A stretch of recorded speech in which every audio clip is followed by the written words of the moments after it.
Chapter 1. The sun poked above the eastern horizon and flung the long, crooked shadow of the Joshua tree almost to the boy's toes. He did not move, as the shadow reached out toward him. He still crouched there beside the spindly mesquite, toes deep in the sand, arms clasped around his thin legs, chin on his knees. The sun climbed slowly higher. The shadow writhed back like a sluggish, full-bellied snake. He watched it disappear, inch at a time, up the thick gray-green trunk, and he was almost surprised that it did not leave a track in the sand where it had crawled. He opened his red-rimmed eyes just a little wider, as the shadow slithered down from the face of the man who lay sprawled on his back in the sand.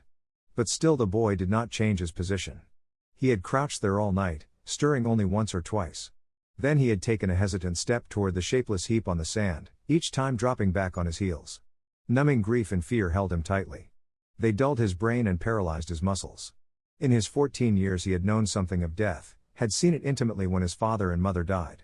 But the violent kind that had swept the lonely sand and mesquite that last day was new to him. And twice he had seen that ruthless violence strike. It left him helpless and terribly lonely. There was nothing he could do, no thoughts he could think straight, no hope that he could cling to. All that was left was waiting, waiting with the dread patience of the very young or the very old. Waiting through the long, fearsome hours of night until the equally fearsome hours of day began. The man in the sand had not been dead last night when darkness settled down over the tangle. He had heard a low moan then, that mingled with the moan of the wind through the clutching fingers of the mesquite. But that had been hours ago. Now that strong face looked set and lifeless. There was a smear of blood, dried and black, across the broad forehead and down over the high cheekbone. The wide mouth was fixed in a grimace that showed white, even teeth. The clenched hands and the sprawling legs seemed hard with the rigor of death. The boy drew a long, half-sobbing sigh, as the sun cast a slash of gold across the high-bridged nose, and touched the purplish closed eyelids. The man was dead now, the boy had no doubt of that. But death was no more terrible than the vast loneliness that engulfed him. He felt as if he cowered in the very center of an empty world. He straightened his legs slowly, scarcely noticing the stiffness of his knees from hunkering motionless for so long. Standing, he could see a little farther. But there was nothing to see, except more mesquite and twisted cactus clear to the horizon. The narrow trail twisted its tortuous way through the tangle, winding between the boy and the body of the man. But each end of the trail disappeared into nothingness. He looked in both directions. He knew what was to the east, for he had come over that trail a full 1,000 miles of it. The other way looked exactly the same, except for the purple haze of a range of mountains far in the distance. What lay between him and those mountains he could not even guess. Again he squatted in the sand, and turned his eyes to the motionless figure. Not with hope, or even fear now, but in grim despair. The only being in the vast circle of the silent land, as far as he knew, and dead. But now his thin body stiffened. He caught his breath sharply, and his teeth closed on his dry, cracked lips. His eyes blinked, and he shook his head as if to clear them of something. It must have been a moving shadow that brought the illusion of movement to that set face. It couldn't be. But now he saw it again. And this time he could not be mistaken. Those swollen purple lids quivered ever slightly, as if the sun burned the eyeballs beneath. For a full 10 minutes he watched, not so much as moving a finger. Slowly, almost imperceptibly, the lids had opened the tiniest crack, until the boy thought he could see the thin black streak of eye beneath them. He still could not believe it. The man could not be alive. It was all more of the nightmare that had terrorized him since the afternoon before. But now he saw the unmistakable quiver of a leg, saw the hands open and clench again with a spasmodic jerk. If he had been frightened before, he was frozen with fear now. Terror that gripped him by the throat, the terror of the supernatural, of seeing a dead man move. His hands tightened where they clenched in front of his shins, until the knuckles were white. His eyes were wide and unblinking. Now those thick, cracked lips moved as if the man was trying to speak. But no sounds came. The eyes were half open, and he could see the eyeballs rolling. It seemed as if they were staring sightlessly at him. Minute by minute the movements became stronger. The legs straightened. One broad hand came up jerkily to shield the eyes from the gun. In that grim moment the boy was fascinated by the thick black hair on the back of that hand.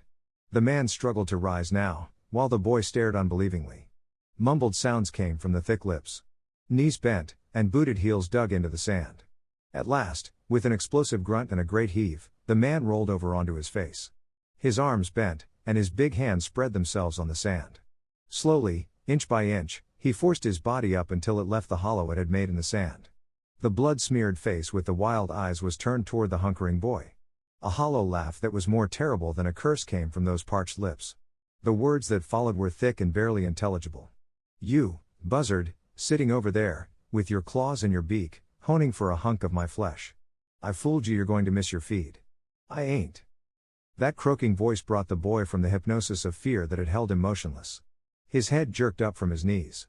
His hands loosed their grip from around his shins, and he wriggled his fingers to rid them of the gnawing ache. He straightened his thin legs and rose shakily, his wide eyes still upon the man. He took a staggering step toward the prone figure, hope and fear equally strong in his breast. Again that croaking voice. You're not a buzzard. You've got no claws and no beak, no feathers. Not a coyote, for you're walking on 2 feet. Been watching you for hours, for days, thinking you was a stinking carrion buzzard, waiting for me to die. What are you? The boy moved closer now, his legs shaking with fear. Beneath him, his dry tongue tried to wet his dry lips, but only deepened the cracks. Twice he tried to speak before the rasping voice, high-pitched and thin, came. I'm Elisha Hosea Carter. I'm not a buzzard, and you couldn't have been watching me for days. You only been there yesterday afternoon and last night. The man heaved again, and with a mighty effort swung his body around and came to a sitting position on the sand. For a moment he swayed there, and the boy held his breath as he watched. The man planted his hands on each side of him, and leaned a little toward the boy. Twice he shook his head as if to clear his bleary eyes and his hazy brain. But now the mad look was fading. He even tried a grin which turned out a crooked grimace. Elisha, Hosea, Carter. Quite a handle, to fasten on a spindly younker like you. What you doing, away out here in the mesquite? The boy moved toward the man with hesitant feet. Then he dropped on his heels again, and his elbows rested on his knees. No more than 5 feet from the sitting figure, he stared into the man's eyes. I saw them kill my granddad, and saw them gun you. The boy's words came with hardly any inflection. The expression on his face did not change. He had been drained too completely of emotion for any to be left for his simple statement. For just an instant, too, the man's face held stiff and set. Then slowly the bushy brows drew together in a frown. His cracked lips tightened over his teeth. His right hand lifted from the sand and moved instinctively toward his hip, only to come away when he realized that his gun belt and filled holster were gone. So that's what happened. Somebody gunned me from behind. His hand went shakily to his head now. Creased me, I reckon. Must have figured I was plumb dead. Took my gun, likely everything else on me. The boy nodded. I didn't get close enough to hear them, but they did search you. And they tied your horse to the back of the wagon when they drove off. The man leaned a little toward the boy. You saw them? But you didn't know them, huh? The boy shook his head. I don't know, mister. There was 2 men. Killed my granddad back down the road a piece, before they shot you. Buried him in the sand. The man licked his dry lips. My head feels as big as a barrel, and I sure could use a drink of water. Don't happen to have a jug with you? Well, never mind. Go ahead and tell me about it. Who was your granddad? And why did they kill him? Granddad was Amos Carter. And there wasn't no reason for them killing him. Amos Alonzo Carter, don't sound like no range name I ever heard. We come from Union County in Missouri, the boy said slowly. When Mom and Pop died, me and Granddad was all alone. We hitched Tom and Nellie to the covered wagon, and headed west. Granddad allowed the West was the place for a boy to grow up. Maybe he was right, the man grunted. But it was sure bad medicine for him. But how about the killing? How did it happen? A couple of men rode up alongside the wagon. I was sleeping in the back, and didn't get a good look at them. It was their talk that woke me up. Then I heard the shot, and Granddad tumbled back off the seat. One of the men laughed, and then they tied their horses alongside Nellie and Tom, and climbed into the wagon. Yeah, but you? How come they didn't drill you, too? I dropped out of the back where the end gate was down, without them seeing me. Hid behind a bush until they drove off. I followed, but I couldn't get a look at their faces. Then I saw them shoot you. I didn't go no further. That was nigh sundown last night. Chapter 2. The man nodded. The explanation had been short and to the point. So I've been laying in the sand for going on 12 hours, huh? Feel like it, too. Then he looked at the boy out of bleary eyes again.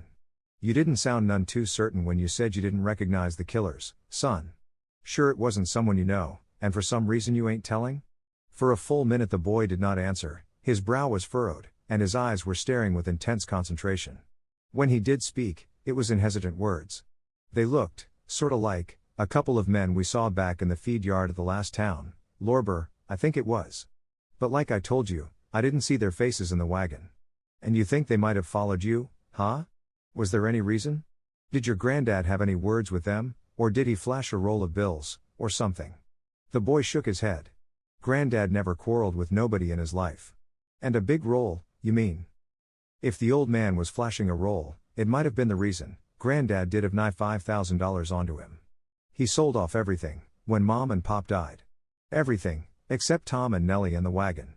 But he didn't flash the money. Might have been in sight for a minute when he paid the feed yard bill. I don't know.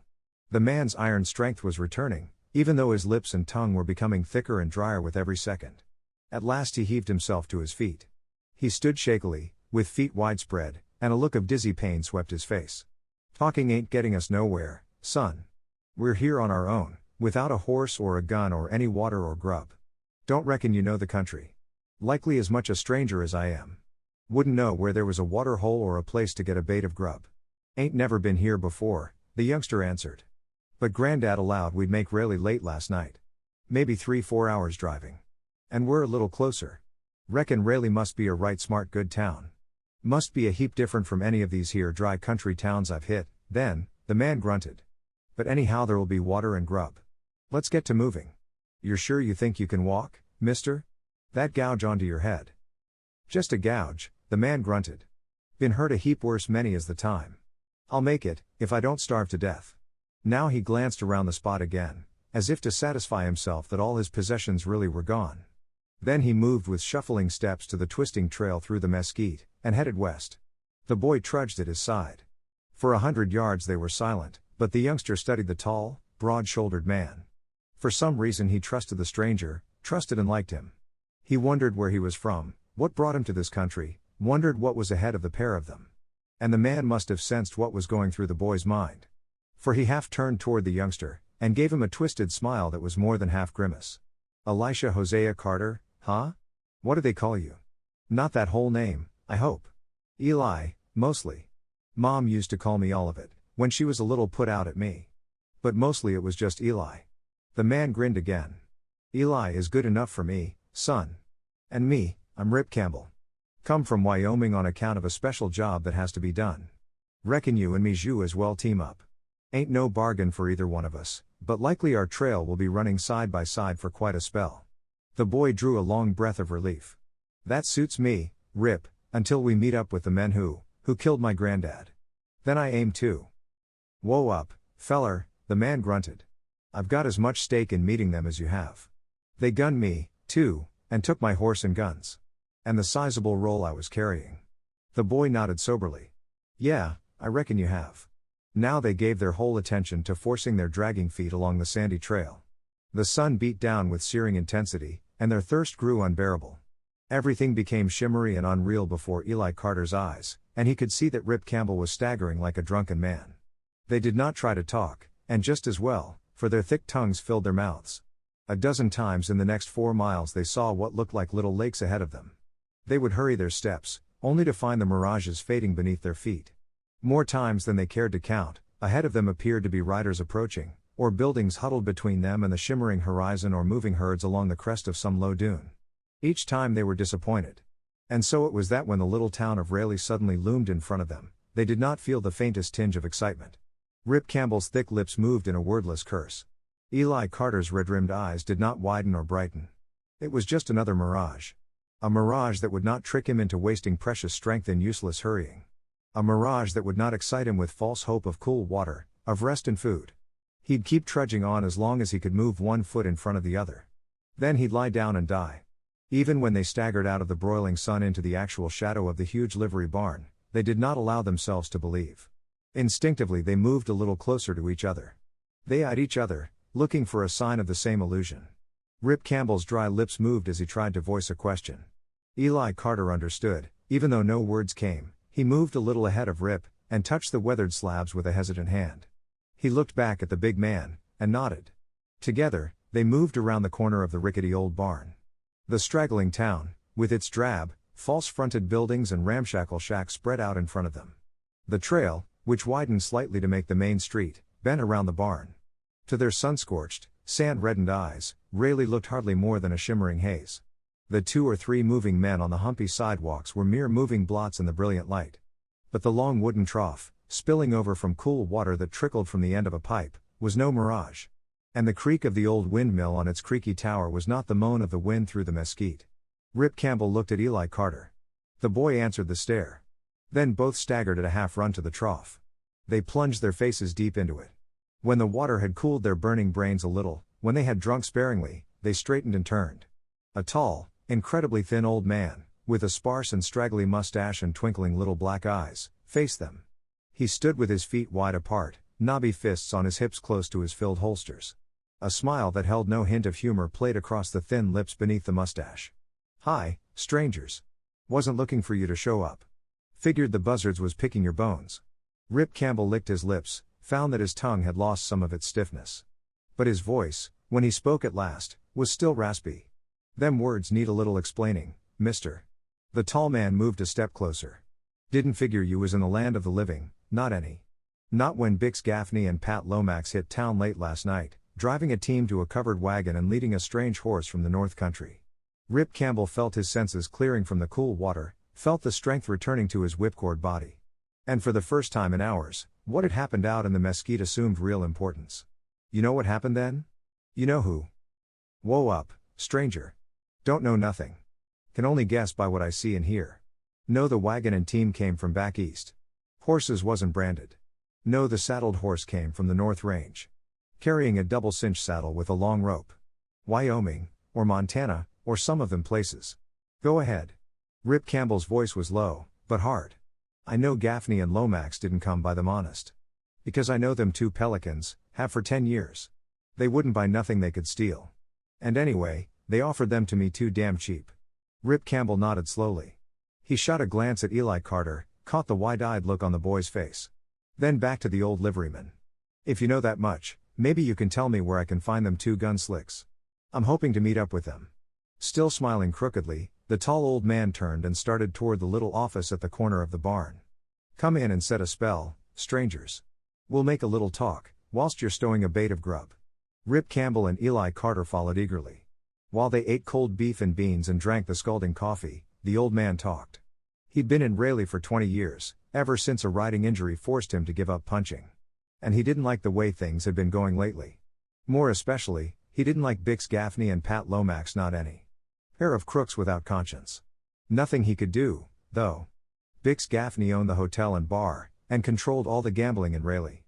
Pat Lomax had drifted up from below the line 2 years ago, and was thicker than molasses with Gaffney. Both of them trigger-quick killers. Rip Campbell nodded to himself. The old man had a quick mind, and a knack of putting things together. Plenty evidence of that was his appraisal of Wyman and Eli Carter. Looked honest, too. He looked the old man in the eyes. "You read us right, mister. Tooney, Dan Tooney, is the name. You read us right, Tooney. Now I'm wondering if you've got a line on another waddy from up north. Slender, laughing redhead. He was down this way 3 or 4 months ago." Dan Tooney's little eyes were almost closed. For a moment he did not speak. Then he looked up at Rip Campbell, and nodded slowly. "Don't recollect no redhead. But likely he was forking a chain lightning horse, sort of a red roan with a white stocking on its left forefoot." "That was Dick Braden's animal," Rip said eagerly. "But Dick, hisself. Never seed the redhead," Tooney repeated. "But Bix Gaffney forks the chain lightning roan right frequent. Same brand as that black he brought in last night." For a full minute Wyman did not speak. But Eli Carter, who had been listening wide-eyed, saw his lips moving and his hands clenched into tight fists at his sides. The boy moved closer and put his hand on Wyman's arm. The muscles underscore were tense, and as hard as a boulder. At last Rip spoke, slowly, as if he voiced his thoughts aloud for his own ears. "I came down here on account of Dick Braden. Carryin' $2,000 to help him out of trouble. Wrote his old man he had to have it to save his skin. The old man was right worried, and me, why, Dick's closer than a brother to me." Then he looked up at old Dan Tooney. "The letter Dick wrote was sort of mixed up. Sort of sounded like he wrote it at the point of a gun. Said something about sending the money to the Dobie Dollar, whatever that is." Dan Tooney's old eyes narrowed. "The Dobie Dollar. That's the place Bix Gaffney owns. Likely they forced this here young Braden to write the letter. And then, figuring that somebody'd bring the money instead of sending it, they waited and dry gulched you. Likely recognized the brand on your animal's flank. No doubt they gunned the boy's granddad just for the hell of it, and what little they could rob him of. Eli Carter was watching Rip Campbell's face, as he listened to the old liveryman. And he was a little frightened at the killing rage he read there. He broke in softly. "You didn't tell me about the $2,000, Rip. Along with the $5,000 they got from my granddad, them polecats made a right good haul." "Yeah. A good haul, and probably figuring they'll get still more, when they tell Dick the money didn't come. Old Jim Braden will spend every cent he's got for Dick, and figure it's cheap at the price. But they ain't going to get away with it. I'm collecting from them too right sudden. I ain't healed. They got my gun, along with everything else. But I'll tackle them barehanded." "Steady, feller," Dan Tooney said evenly. "I could loan you a gun. Be glad to do it. But even then, you wouldn't have a chance. They're 2 against 1, and both plenty poison with their 6 guns." Rip Campbell smiled frostily. "I ain't so slow, Tooney. Might stack up pretty good." "And they'd recognize you at sight," Dan Tooney continued. "Must have seed you plenty close whilst they were robbing what they thought was your dead body. There wouldn't be a chance of getting the drop on them. Business they're in, they ways have a lookout. KG as a pair of coyotes." Rip Campbell nodded reluctantly. He knew the logic of the old man's words. "But if I could only get them away from where they hang out, if I could only meet them on even terms, just 2 to 1. "Not a chance," Tooney grunted. "They scarcely ever leave the doby dollar. And when they do, they keep their eyes peeled and their hands on their holsters. Got everybody in town scared of them." Chapter 3. Eli Carter was listening, and wild thoughts took shape in his brain. He knew how it hurt Rip to come to a dead end like this, how much effort it cost the puncher to fight down the impulse to face the 2 killers in their own hideout. But if he could lure them away, he spoke up hesitantly. "But, they don't know me, Rip, they never saw me. Don't know anybody else was in the wagon. I dropped out and hid behind a clump of brush." Dan Tooney blinked, peered at the slim boy. Apparently he read the desperate courage on the youngster's white face. A slow smile spread across his mustached lips. "I admire your spunk for aiming to go gunning for Gaffney and Lomax. But they'd just laugh at you. Wouldn't gun you, of course, for they wouldn't dare, even in Raleigh. Reckon the town would rise up against anyone who killed a youngster your age. But you couldn't shoot them, either, not if they didn't draw on you. But I can handle a rifle gun." Eli broke in. "I've shot a squirrel out of the top of a tree many as the time, and a man's a heap bigger than." Then it dawned upon him what old Dan Tooney had said, and meant. He realized its truth. He couldn't shoot a man who didn't dare shoot back. Not even if that man had killed his granddad. Dan Tooney moved toward him, put a skinny hand on his shoulder. "Just set tight, son. We'll figure some way out of it, though I'll be damned if I see how right now. But any way you look at it, it's a man's job. It's my job, too. They killed my granddad, took Tom and Nellie in the wagon." He stopped, and a funny look crept into his eyes. "Where are the team and wagon, Mr. Dan? You allowed Gaffney and Lomax brought them in last night." The old man blinked. "What idea's buzzing in your bonnet now? Reckon that team and wagon are over at Gaffney's place, half-mile beyond town. Couple of no-account sots live there, doing what little work there is, and watching things for Gaffney and Lomax. But that don't mean nothing in your young life. You can't. Reckon Dick Braden is there, too, huh? Likeliest place they'd keep him, whilst they tricked his father into paying ransom money?" Rip Campbell jerked erect, as the boy mentioned Dick Braden's name. And now Eli Carter turned toward him. "You'd better borrow the gun Dan Tooney promised you, Rip, 'cause Bix Gaffney and Pat Lomax will likely be heading this way hellbent, right sudden. You're plumb locoed, boy. Some crazy idea." "No crazy idea, Rip. I'm going to bring Gaffney and Lomax down here to you, and you better be ready. I'll be safe enough. They don't know me. And anyhow, Dan Tooney said they wouldn't gun a boy. PM not going to let you start off on no fool," but already Eli Carter had turned to Tooney again. The startling suddenness of his question brought the answer to the old man's lips. "Just whereabouts is Gaffney's place, Mr. Dan?" "Half-mile beyond the doby dollar. Off to the left from the first turn beyond the rancher's supply store. But you ain't aiming."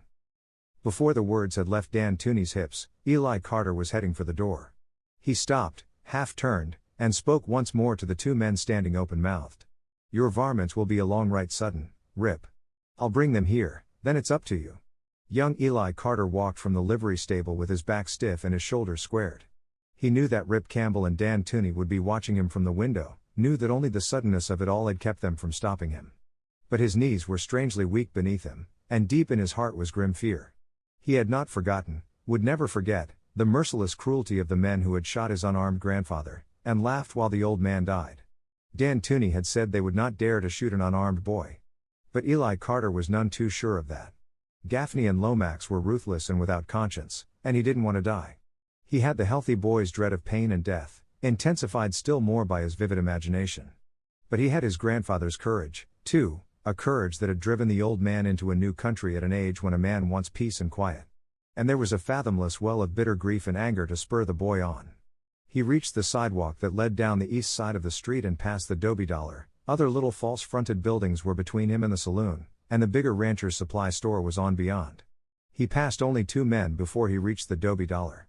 They were just ordinary men, who might be punchers or even townsmen. Nothing to distinguish them. They looked at him frankly and appraisingly, but with nothing more than healthy curiosity about a stranger, and a boy, at that. Eli paused for a moment in front of the Dobie Dollar. The glass in the window was grimy, and the interior gloomy. But he did catch a glimpse of several men around a table at the north wall. Several others were bellied up to the bar. One man lounged on the porch, apparently dozing. But Eli knew that this man was staring at him through almost closed lids. A shiver chased itself up and down his spine. He knew the man was a lookout for Gaffney and Lomax, that he was stationed on the porch to warn the pair of any danger approaching. The boy half turned and shot a glance back up at the livery stable. He breathed a little easier when he realized that no one could be recognized at that distance. There wasn't a chance that the 2 killers knew that one of their supposed victims was here in Raleigh, and that another, of whom they had never heard, stood just outside the Dobie Dollar. They would be certain that Rip Campbell was dead out there in the sand. And Eli Carter did not exist as far as they knew. The youngster moved on down the sidewalk. He could almost feel the impact of that man's gaze between his shoulder blades. But he did not look back until he had reached the corner beyond the store. A glance told him that the watcher had not moved. Apparently he didn't sense any danger in the slim 14-year-old boy. Eli drew a quavering breath of relief. Now he turned left, as Dan Tooney had directed. The squat adobe house and the cluster of outbuildings and corrals a half-mile away must be Gaffney's place. He hurried his steps, as he took the narrow path that wound across the sand and sagebrush. 50 yards from the house, he paused and hunkered on the sand to study it. He saw a heavy-bodied man in a splint-backed chair, leaning back against the wall in the shade of the overhanging roof. The man's hat was pulled far down over his eyes, and he did not move. Eli knew that he had not yet been seen. This must be one of the 2 men Gaffney had to watch the place. The other was not in sight. The boy's eyes strayed beyond the house now. And he caught his breath, as he saw the end of a covered wagon beyond the saddle house to the left. Even that short glance brought instant recognition. But Tom and Nellie were not in sight. Now Eli straightened and strode silently toward the house. The fat man did not stir in his chair. And now, as he came closer, the boy knew he was half drunk, and sleeping soddenly. A twisted smile, half fear and half amusement, flicked the youngster's lips. He circled the house silently and headed for the long, low horse shed back beside the corral some 20 yards beyond the house. Still no sign of anyone else around the place. He began to wonder now whether or not Dick Braden really was being held here for ransom. Maybe he had been killed, and Gaffney or Lomax had written that letter to Rip's Boas. No time to puzzle that out now, though. He slipped around the corner of the horse shed and lifted the latch on the door. For an instant he stood just inside, blinking in the hot gloom. Then his eyes, becoming accustomed to the darkness, made out the 2 heavy draft horses in the 2 back stalls. Tom and Nellie. He breathed. They're here, and they're all right. He hurried back along the dank passageway. Now he saw the harness, hanging on the pegs back of the stalls. With hands that trembled in hurried fear, he lifted the harness down and stagered toward the horses. Before he led the team from the horse shed, he stole to the door and swept the cluster of buildings with a swift gaze. Still no one in sight. The stolid horses followed the boy and took their places beside the wagon tongue with practiced facility. Eli Carter hitched up, climbed to the seat and gathered up the reins. He shot a downward glance at the dark stain on the seat where his grandfather habitually had sat, and moved over to the other side with a shiver. For a full minute he sat there before he spoke to Tom and Nellie. Now that the biggest part of his preparations was over, he began to doubt his own wisdom. After all, perhaps old Dan Tooney didn't know Gaffney and Lomax. Maybe the 2 killers would shoot him on sight. Or maybe even the men here at Gaffney's place would gun him. Likely they were just as conscienceless as their employer. And certainly they would not have the least compunction at killing a youngster. But he forced those thoughts from his mind. After all, he had promised Rip Campbell that he would lure Gaffney and Lomax up to the livery stable. He couldn't back down on his newfound friend now. The least he could do was to follow his plan as far as he could. With a tongue so dry he could hardly make a sound, he clucked to the horses and tightened the lines. The even, unhurried pace of the two sturdy animals strangely did something to calm his nerves. Expertly he guided the team toward the saddle house. He pulled them to a stop just in front of it, and climbed down. He moved toward the door, shooting a glance at the house. Then he stopped short, for a man stood in the door of the adobe. A wide man, squat and short-necked, with a stubble of black beard covering his face. "Hey you. What's going on down there?" The man's voice was a deep bellow. Not waiting for an answer, the squat hombre stepped down and headed at a rolling walk toward the trembling boy. His hand was hovering over his gun butt, and his beady eyes were upon the youngster. Eli Carter waited until the man faced him, waited until the beady eyes held his own, until the bellow came once more, with the same question. "Bix Gaffney and Pat Lomax have got a chance to get rid of this outfit," the boy said then. And he marveled that his trembling voice had steadied, that he could force a smile to his lips. "Sent you after it? Who are you, anyhow?" "Stranger in Raleigh," Eli Carter answered, steadily now. "But it don't take long to do business with Gaffney." Then a swift decision swept him, a decision that he would not have made upon mature thought. Better bring out that red-headed man, too. Gaffney and Lomax would like him along. As the squat man eyed him still more closely, Eli almost held his breath. The hombre took still another step toward him, and his little eyes seemed to be looking right through the boy. Eli Carter felt his legs getting weak beneath him, just waiting for the man's answer. "Young Braden, huh?" A grin that made the man's face more repulsive than ever twitched his stubble-strewn upper lip. "Has that there fellow with the money showed up?" "Man from up Wyoming way is in Raleigh," Eli Carter answered steadily. "And he's right anxious to see if Gaffney really has Braden." The squat man grinned again. And now Eli Carter turned to climb back onto the wagon seat. The man moved toward the door of the saddle house. "I'll get him out, youngster. Reckon he won't know how to act out in the sun." Eli Carter waited, and it was the hardest work he had ever done. Every impulse urged him to climb down from the wagon seat and run for it as fast as his legs would go, run, no matter where, just so it was away from here. But he held himself fast. In a moment the squat man appeared again, pushing another whose hands were bound with a tie rope behind his back. Eli Carter's eyes swept this newcomer. He saw the disheveled red hair, the haggard face with its fine stubble of red beard, the rumpled and dirty clothing. But he noticed that Dick Braden walked erect, and that his eyes did not waver as they met his. "Get up there, fellow. We're going to meet up with a friend of yours." The burly hombre growled. Dick Braden shot a questioning glance at the boy on the seat of the wagon. Eli Carter's left eyelid dropped ever so slightly, and his head nodded. The squat man did not catch the wink, did not see the nod, but Dick Braden did. "You'll have to loose this here rope or give me a boost," he said softly. "Reckon you're afraid to slip the knot, though." The squat man laughed loudly, coarsely. "Never seen the day I was scared of a skinny redhead from up north. If it was me, I wouldn't bother with no rope. But Gaffney is right anxious you don't get away. We'll leave the rope onto you." He boosted Dick Braden onto the boot of the wagon with an easy show of strength. Then he climbed up beside him. Braden sat in the middle, with Eli Carter and the squat man on either side. The burly ruffian slipped his six-gun from its holster and laid it in his lap now. "We're ready to go, kid. Don't want to keep Bix Gaffney waitin'. Prod them broomtails." Eli Carter straightened the lines and clucked to Tom and Nellie. But the old fear had come back to him again. Too many things that could happen. In the first place, he had not counted on the big man coming along. Nor had he been sure that Dick Braden would be in the wagon. Both complicated matters.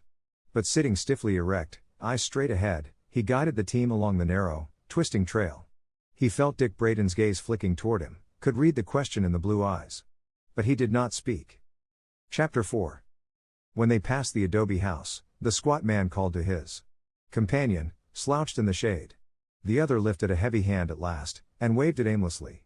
He didn't bother to straighten his thick body or shove the hat back from his eyes. Eli Carter breathed a little easier when the house was behind. But he could not keep his mind from those 200 yards of street they must travel. Worry and fear rode him heavy. Then it was too late to stop, too late to turn back. For the wagon left the dim trail, and came out at the turn by the rancher's supply store. The street was straight ahead of him, clear to the livery stable at the far end. Eli Carter shot a glance at Dick Braden, sitting straight in the seat, hands bound tightly behind him. Then he looked at the squat man at the other end of the seat. Braden still looked puzzled, but there was no hint of fear in his expression. The other man, slightly drunk, held a swaggering posture that was almost comical. When we get there, you climb down and tell Gaffney. Eli Carter spoke softly, without turning his head. He felt Dick Braden stiffen beside him. But the burly ruffian did not answer. After a second, Eli half turned to look at the man. The hombre apparently had not heard the low words. Eli Carter blinked. He tried again, just as softly. Still no answer. The man was so busy trying to look important that he paid no attention to anything else. Now the youngster lowered his voice to little more than a whisper. "If you can hear me, Braden, nudge me with your elbow." The nudge came. "Now listen. When we get in front of the Dobie Dollar, I'll act like I'm going to stop. Then when this big ox starts to climb down, I'll snap the lines. And you give him a push at the same time. Understand?" A sidelong glance caught Braden's nod. Caught, too, the startled, excited look that swept across the redhead's face. A half grin wrinkled Eli Carter's lips. But he felt no amusement. Instead, cold, desperate fear gripped him. Fear that seemed to give added quickness to his mind and muscles. He clucked to the team, and they moved ahead at a plodding walk up the middle of the street. Now the boy's left hand stole to his pocket and pulled out the long-bladed jackknife. As he glanced at the burly ruffian, saw that the man was still intent upon the street ahead, he opened the long blade. Then he switched the reins to his left hand and slipped his right behind Dick Braden. The red-headed puncher realized what he intended, and leaned forward ever so slightly. The sharp blade severed the rope that bound Braden, but the man still kept his hands behind him. Now the Dobie Dollar was but a few yards ahead. Eli Carter tensed. He felt Braden stiffen beside him. The boy spoke, fighting to keep the tremble of excitement from his voice. "I'm pulling up, feller. Get ready to climb down." He repeated the statement in a louder tone before the big ruffian caught it. The man turned and grinned at him wickedly. "Yeah. You pull up. I'll go tell Gaffney you're here." Eli slowed down the team, stopped them for a bare instant. The squat man turned in the seat and thrust a booted foot down to feel for the hub. At the same instant the boy lashed the team with the line ends. Dick Braden's hands came from behind him. He shoved with all his strength with his left hand. His right shot out in a clenched fist, taking the big man behind the ear. The hombre grunted, pitched forward onto his face in the street. The team lunged forward in a gallop, and the coward wagon rumbled and creaked behind. Dick Braden spoke for the first time now, his voice tight with excitement. "Good work, son. But now where to? We ain't healed, and we'll have them skunks. Rip Campbell's waiting for us, and Gaffney, up at the livery stable. That's where we're heading." Now a backward glance. The squat man was only now staggering to his feet in the middle of the road. His voice, just a thick bellow, was calling Gaffney. Men were pushing from the front door of the Dobie Dollar. As Eli Carter turned and gave full attention co-driving, he saw a tall, wide-shouldered man with a shock of rumpled black hair driving with prodding elbows out of the crowd toward the stricken guard. Even in that short glance he recognized one of the men who had gunned his grandfather, recognized him by his build and not his face. He knew it was either Gaffney or Lomax, most likely the leader. Himself. He leaned forward and flicked Tom and Nellie with the line ends again. They redoubled their speed. And then the huge old livery stable was only a few yards ahead. The boy saw that old Dan Tooney had thrown the wide doors open, and he headed straight for the opening. As the wagon rumbled into the barn, he heard the doors swing shut with a bang behind. He stopped the team and turned toward Dick Braden. But already the red-headed puncher was off the seat and streaking back toward the door. As Eli Carter swung down, he saw Braden and Rip Campbell meet, saw the quick handclasp, the smile that flicked Rip's lips. Then both men whirled and made for the little office. Eli followed at a run. Rip was standing just to one side of the half-open door, where he could see without being seen. Old Dan Tooney's gun belt with filled holster was buckled around Rip's waist. The old man was back in one corner, an excited grin on his face and a glitter in his bright little eyes. Dick Braden stood a step back and to one side of Rip. None of them spoke as the boy charged in. They just glanced at him and back to the street outside. Eli Carter raced to the high little window of the office and looked out. A crowd was gathered down in front of the Dobie Dollar saloon. And halfway up to the livery stable, two men strode side by side. One was Bix Gaffney and the other was Pat Lomax. Eli Carter recognized them by their huge stature, even if he had never seen them face to face. Rip Campbell shot a questioning look toward the boy. Eli nodded swiftly. "That's them." The cold smile widened on Rip Campbell's face. For the two killers were striding swiftly and with little care for their safety. The men in the little office knew that they expected nothing except a slim boy and an unarmed puncher. "Better get them on the run, Rip," Dan Tooney said in a thin, high voice. "They're poison with their 6 guns." Rip Campbell shook his head, the grin still on his face. Gaffney and Lomax were only 50 yards down the street now, and coming fast. Eli Carter could feel his nerves and muscles tensing until they became almost painful. But Rip Campbell looked cool and deliberate. The pound of hurried feet came clear now. Gaffney's voice, raspy and penetrating, came to them plainly. They even caught the words. "Ain't got no idea who that kid is, Pat.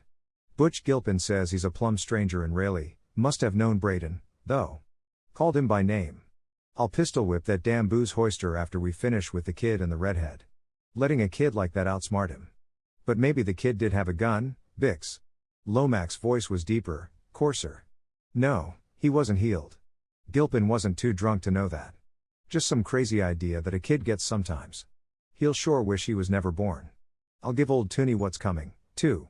He's been a troublemaker ever since we hit Raleigh." The men were just in front of the barn. They paused for a second, and in that instant Rip Campbell pushed the door of the little office wide. He stepped out into the bright sunlight, and faced the two startled killers. "Maybe it's me instead of the kid you're looking for, Gaffney. Maybe you'd like to drag down on me whilst I'm facing you, huh? You tried shooting from behind, and it didn't take. It's that hombre from up north." The words that came from Pat Lomax's throat were thick, strangled. His eyes went wide with swift fear. He crouched, leapt wide of Bix Gaffney. Gaffney himself, with his round, stubbled face beneath the shock of unruly black hair, blinked swiftly. His mouth dropped open in amazement, in desperate fear. But even then his reflex actions, the result of long practice, came to his rescue, or to bring him his doom. For he crouched low, turning his side to Rip Campbell. His right hand darted to his holster and the long-barreled six-gun leapt into his fist. As the muzzle swept toward the Wyoming puncher, Rip moved. The draw was startling swift, so fast that Eli Carter's wide eyes could hardly follow the movement. The two guns roared almost in unison, but Rip's was just the tiniest fraction of a second faster. Gaffney's bullet plowed into the ground right at Rip Campbell's toe. But Rip's found its mark, squarely through the killer's heart. The man staggered backward as his knees buckled beneath him. His eyes rolled until only the white showed. His mouth opened, but only a gurgle came as he crumpled in a heap. Rip Campbell barely glanced at the man as he whirled toward Lomax, for he knew that his shot had been true. Lomax had started to draw. But when he saw the lightning speed of the Wyoming puncher, his six-gun dropped back into its holster. He whirled and started at a zigzagging run back down the street. Rip Campbell stood with feet widespread, shoulders slightly hunched. He swung his gun up deliberately, aimed it carefully. Its sullen bellow came once more. Pat Lomax stumbled 2 steps forward and pitched onto his face. A shrill, fear-filled scream left his lips as he dropped. Rip Campbell stood like a carved statue for 3 seconds. Behind him, Dick Braden found his voice. "You shouldn't ought have gunned him in the back, Rip. That ain't like." But now Rip Campbell was racing toward Lomax. He stood above him, as the man rolled over with a groan. The puncher stooped and snatched the gun from the prone man's holster. "Get up, you coyote." Rip growled. "Get up, afore I stove in your ribs with my toe." Still hardly believing that he was not dead, eyes wide and brimming with terror, Pat Lomax staggered to his feet. Dick Braden, Eli Carter and old Dan Tooney were speeding to the Wyoming puncher's side. And now the boy saw what had downed the killer. A grin spread across his white face. For Rip Campbell's last bullet had struck Pat Lomax's right boot heel, tearing it off and knocking the man from his feet at the same time. Rip had his six-gun muzzle in the trembling man's ribs now. "Your boss is dead, but we're collecting from you, feller. We want the bag of coin you took off me, the $5,000 you stole from this here kid's granddad, after you killed him, and we want my horse and Dick Braden's." It was Bix Gaffney's idea," Pat Lomax said, his voice thin and high with terror. I didn't do none of the killing. I didn't want to hold this here red-headed." Rip Campbell's smile was cold and his voice steely. "You ain't got Gaffney to back you up now. And Raleigh ain't behind you no more. Never was for you, just scared of you." "That's right, Rip." Dan Tooney's cackle broke in. "Raleigh sure owes you plenty for ridding it of its varmints. I'll get you the money." Lomax promised, "I'll get you more than you ask for, if you'll let me get my horse and hit the trail. Your only trail from here is to the gallows." Rip Campbell said brusquely. "Now get to moving. Dick and me and my partner, Eli Carter, is aiming to hit the trail right sudden back to Wyoming." Eli Carter blinked. You mean, Rip, that you're going to take me with you?" "That I'll be going along." Rip Campbell smiled again, this time a softer smile that held a hint of real affection. "Couldn't get along without you, Eli. Reckon old man Braden and Dick, here, would be tickled to get a new cowhand, too. Anyhow, I'm hoping to see how it would be to ride in a covered wagon clean to Wyoming, ain't never rode in one of them things. Gosh. Eli Carter said. You mean I'll learn to be a real cowboy? I still can't hardly believe it. It's what I'd rather do than anything else in the world. Then, almost as an afterthought, for a boy's memory and grief are mercifully short, he said, Granddad would be glad, too. He was right set on my growing up in the West. The end. A Saturday serial series. Every Saturday for the next 24 weeks, we're publishing a brand new Wild West Rip Campbell Western adventure. Join us here to get the free Western novel, Wrangler, and every Saturday, we will send you a reminder to grab your copy of the next action-packed installment in the Rip Campbell Cowboy series. Best of all, when you sign up, you get that new book, free. That's right, part of our promotion into next year is to give away the books for free for 5 days. You can click to grab your copy from Amazon, or if you're in Kindle Unlimited, read it free anytime. If you like it, leave a review. If you don't, then wait for next week's adventure. And you can unsub at any time. Plus, each story is going up on YouTube as an audiobook just for your listening pleasure, so you can hear it at your convenience. If you like tough guys fighting bad men in classic-styled Western adventure, you're going to enjoy the Rip Campbell series. Each book is packed with 6 guns and stampedes, and good men doing bad things to tame the frontier. Don't wait, grab your free copy of Wrangler today, and then cowboy up for your old-fashioned Saturday serial adventures coming straight to you every week. More work by the author. Check out the Rip Campbell Classic Western Adventure series. Can be read in any order. California Toothpick, a classic Western action-adventure novel. Bone Orchard, a classic Western action-adventure. Crowbait, a classic Western action-adventure. Tinhorn, a classic Old West adventure. Cowpoke, a classic Western action thriller. Beats Dying, a Rip Campbell classic Western action-adventure. Out and Out, a classic Western action-adventure thriller. Piebald, a classic Western action-adventure. Bangtail, a classic Western action-adventure. Blue Blazes, a classic Western action-adventure. Hogleg, a classic Western action-adventure. News Fever, a classic Western action-adventure tale. Pan Out, a classic Western action-adventure. Pack Iron, an Old West action-adventure tale. Overcareful, an old-fashioned Western action-adventure. Old Pie, a classic Western flash fiction adventure. Played Out, an Western action-adventure. High Range Revenge, a classic Western action-adventure. Pony Up, a classic Old West action-adventure.